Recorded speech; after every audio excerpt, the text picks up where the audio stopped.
Buyurun Sayın Tan. Sayın Başkan ne için? Söz talebinde bulundu efendim.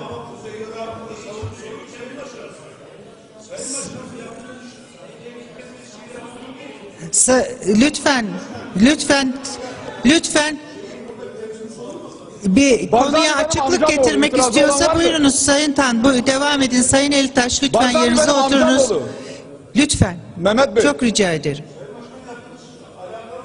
Sevgili arkadaşlar, ben CHP'li üyenin dost ve kardeş Irak Cumhuriyeti'nin Kürdistan Bölgesel Yönetimi Başkanı Sayın Mesut Barzani ile ilgili hakaretine cevap vermek için geldim. Ama önce AKP'yi kınıyorum. Ne alakası var diye cevap vereceğinize böyle bir yanlışlığa siz de cevap vermeliydiniz. Bugün Barzani'yi savunmak bana düştü. Benim amcam oğlu. Var mı bir itirazın? Varsa bir itirazın söyle.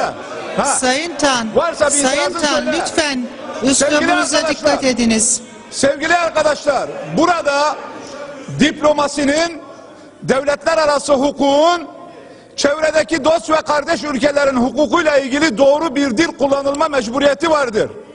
Bugüne kadar aşiret reisi diye aşağıladığınız insanlar her Kürdün yüreğinde ve Türkiye Cumhuriyeti vatandaşı her namuslu haysiyetli şahsın yüreğinde yara açmaktadır. Bunların kimseye faydası yok.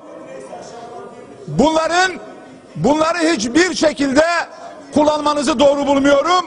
Bugün Türkiye Cumhuriyeti'nin varisi olduğu Osmanlı İmparatorluğu'nu kuran Osman Bey de bir aşiret reisiydi. Bugün aşiret reisi olmak da öyle zannettiğiniz gibi utanılacak bir şey değil.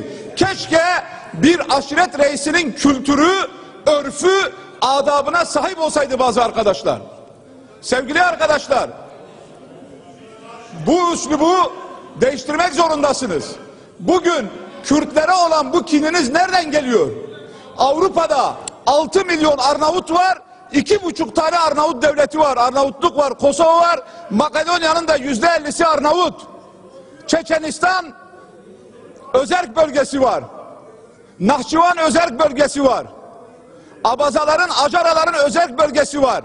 Dünyada mazlum ve mağdur Kürtler gökyüzünün altında bir bölgesel yönetim sahibi olmuşlar. Bu kadar kin ve nefretiniz niye?